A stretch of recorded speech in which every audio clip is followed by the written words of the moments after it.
ఏం చేస్తున్నారు ఎస్పీ గారు?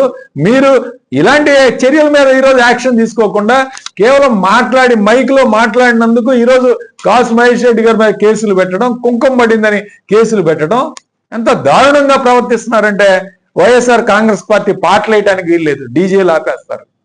జగన్మోహన్ రెడ్డి గారి పాటలు వేయడానికి వీల్లేదు.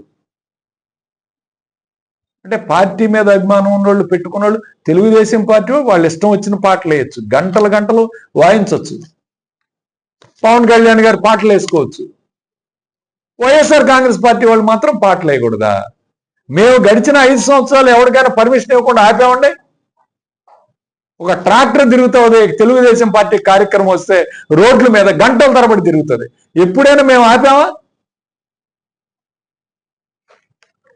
ఇలంతా అన్యాయంగా ప్రవర్తిస్తున్నారంటే ఈరోజు కేసులు పెట్టే కార్యక్రమం. మొన్న శ్రీనివాస గిరిజన కాలనీలో వాళ్లే బాంబులు వేసుకున్నారు, వాళ్ళే వేసి ఎక్స్ప్లోజన్ యాక్ట్ కింద పెట్టి జైల్లో పెట్టారు. దాదాపు 1 నెల రోజుల పాటు వాళ్ళు ఇప్పుడు జైల్లో ఉన్నారు. వాళ్లే ఇదంతా కార్యక్రమం చేస్తారు. వరవకట్ట బుజ్జి అతను నడి రోడ్డులో కేక్ కట్ చేశాడని గుడ్ మార్నింగ్ ప్రోగ్రాం రోజు ఉదయం నుంచి సాయంత్రం దాకా పోలీస్ స్టేషన్లో పెట్టి 16 మంది మీద కేసు పెట్టారు. మరి నిన్న Telugu Desam party ex councillor More సెంటర్లో నడి రోడ్లో కేక్ కట్ చేశాడు కదా, నడి రోడ్లో కేక్ కట్ చేశాడు. మరి ఆయన మీద ఎందుకు కేసు పెట్టలేదు? ఎందుకు కేసులు పెట్టాలంటే మాకు ఒక న్యాయం, వాళ్ళకు ఒక న్యాయం.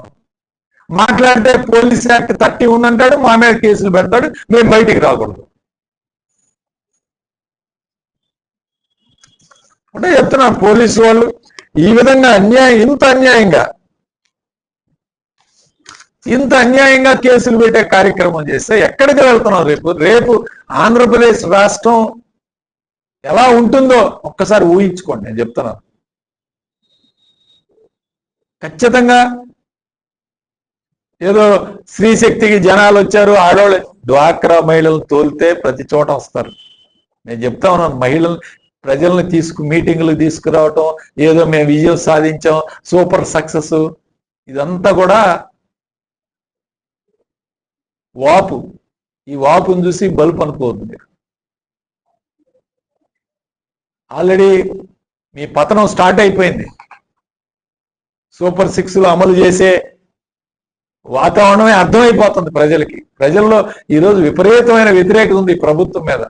మాట్లాడటం లేదు, ఎందుకంటే మాట్లాడితే మా మీద కేసులు పెడతారు, మా మీద ఇబ్బంది పెడతారు, లేకపోతే మాకు వచ్చే పథకాలు పోతాయని భయపడుతున్నారు తప్ప ఈ ప్రభుత్వం మీద పూర్తి స్థాయిలో వ్యతిరేకత ఉంది. గుర్తుపెట్టుకోండి.